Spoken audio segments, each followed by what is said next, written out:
balik na sad ko karon sa ato ang vlog no. Ika 3 days na sa amo ang feeding, mag-ready na ko. Then hello to all mga sponsors. Ang sponsor na ko karon mao ang GK Base Co-op.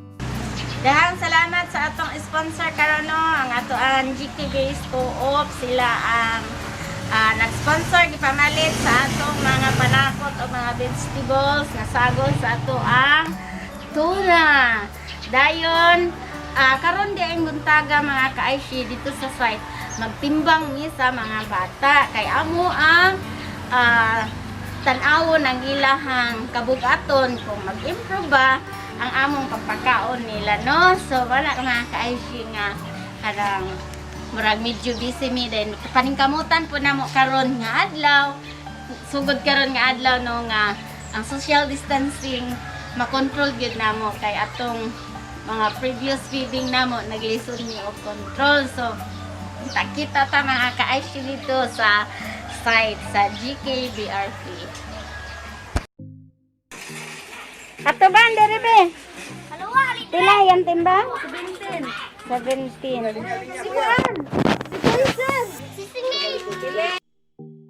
16 si Maring.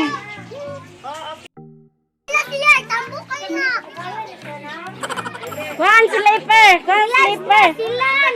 24. Next.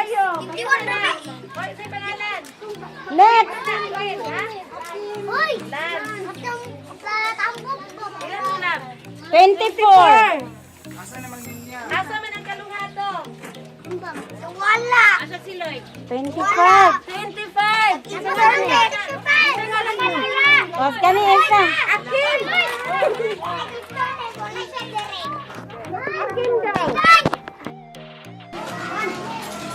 Ay mga ka-Aishi, nag-distribute na ni diri amo nang gi-control ang ano ang distancing. O diretso na mo sa balay ha. Sa balay na, dili na diri. Kaya next batch na pod. Wala yung next batch. Waiting ni sila, waiting. Sa ilang food distribution. Sa balay na magkaon na, sa balay. Kasi magbit-bit anang iya. Nay, magulang.